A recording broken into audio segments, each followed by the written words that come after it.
អុកញ៉ាដែលចាញ់បោកជនជាតិស្បែកខ្មៅអស់ចំនួន$7 លាននោះតាមពិតជាអ្នកអុកញ៉ាលីហាក់ដែលទទួលបានគោរមងារជាអ្នកអុកញ៉ាកាលពីឆ្នាំ2023កន្លងទៅ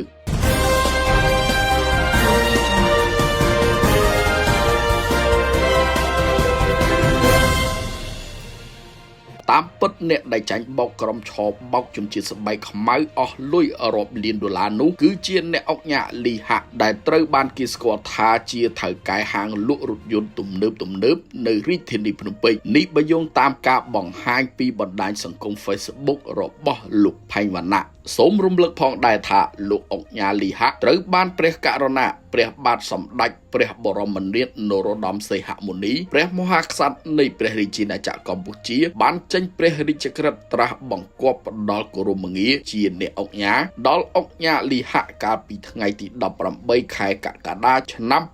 2025នេះបើយោងតាមព្រះរាជក្រឹត្យយោងតាមការឲ្យដឹងពីលោករតស្រៀងមេបញ្ជាការកងរាជអាវុធហត្ថរាជធានីភ្នំពេញបានឲ្យដឹងនៅថ្ងៃទី25ខែមេសាឆ្នាំ2025នេះថាករណីឆបោកនេះត្រូវបានបង្ក្រាបថ្ងៃទី19ខែមេសាឆ្នាំ2025ដោយជនរងគ្រោះម្នាក់ត្រូវបានជនជាតិស្បែកខ្មៅ5នាក់លួងលោមថាពួកគេមានប្រាក់ប្រឡាក់ទឹកខ្មៅ$28 លានសហរដ្ឋអាមេរិកតែពុំអាចចាយបានលុះត្រាតែមានប្រាក់ដុល្លារពិតប្រាកដយកមកលាងជាមួយម្សៅហើយយកម្សៅនោះទៅលាងជាមួយប្រាក់ប្រឡាក់ទឹកខ្មៅនោះទើបក្លាយជាប្រាក់អាចចាយបានវិញលោកបន្តថាជនល្មើសដែលបានសន្យានឹងឲ្យផលចំណេញទៅជនរងគ្រោះវិញមួយទ្វេជា3ឬទ្វេជា5ដំបូងឡើយជនរងគ្រោះបានយកប្រាក់ដុល្លារពិតប្រាកដចំនួន$2,000ឲ្យក្រុមជនឆបោកដាក់ចូលម៉ាស៊ីនក្រឡុកជាមួយម្សៅរបស់ពួកគេនិងប្រាក់ប្រឡាក់ទឹកខ្មៅចូល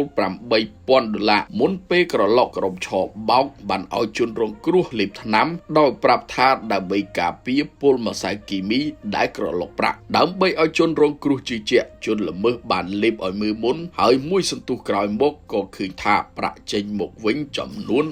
$10,000សុទ្ធតែជាប្រាក់ដុល្លារពិតប្រាកដអាចចាយបានបន្ទាប់មកក្រុមឆបោកក៏ប្រគល់ប្រាក់ដែលទើបនឹងលាងរួចទៅឲ្យជនរងគ្រោះទាំងអស់ដើម្បីជាល្បិចចិត្តសាស្ត្រលោកបន្តថាជនរងគ្រោះក៏មានការទុកចិត្តជឿលងទៅលើក្រុមឆបោកទាំងនោះបានប្រគល់ប្រាក់ជាបន្តបន្ទាប់ទៅឲ្យជនឆបោកទាំងនោះរហូតដល់ចំនួន$7 លានដើម្បីលាងប្រាក់ប្រឡាក់ទឹកខ្មៅចំនួន$28 លានហើយក្រុមឆបោកបានបែងចែកឲ្យជនរងគ្រោះចំនួន$25 លានប៉ុន្តែរៀងរាល់ពេលដកប្រាក់ចេញពីម៉ាស៊ីនក្រឡុកក្រុមឆបោកបានវិចខ្ចប់រុំស្គុតពណ៌លឿងនិងប្រាប់ថាប្រាក់ទាំងនេះមិនទាន់ឲ្យហែកភ្លាមនោះទេត្រូវទុកឲ្យច្រើនខែសិនទើបហែកស្កុតបានបើមិនអញ្ចឹងនឹងមិនអាចក្លាយទៅជាក្រដាស់ប្រាក់ពិតប្រាកដឡើយបើតាមលោករតស្រៀងដដែលរហូតទាល់តែពេល1ខែក្រោយមកទើបជនរងគ្រោះមានការសង្ស័យហើយបានហែកដុំប្រាក់ទាំងនោះមើលក៏ឃើញថាសុទ្ធតែជាប្រាក់ដុល្លារសែនខ្មោចនិងក្រដាស់សសុទ្ធទាំងអស់ទើបដឹងថាចាញ់បោកគីលោកថាជាលទ្ធផលជនរងគ្រោះខាតបង់ប្រាក់រហូតទៅដល់$7 លាន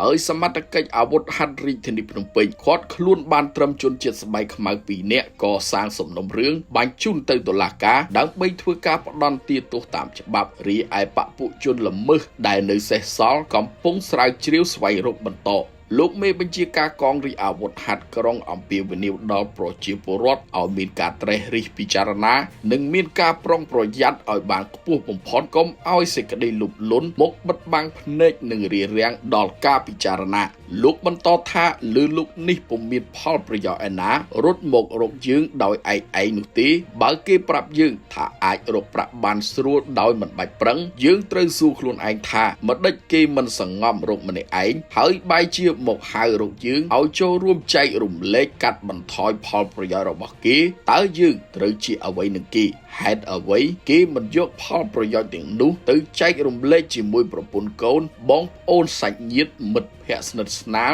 ឬជនរួមជាតិគេនេះហើយជាទម្រង់នៃការបោកប្រាស់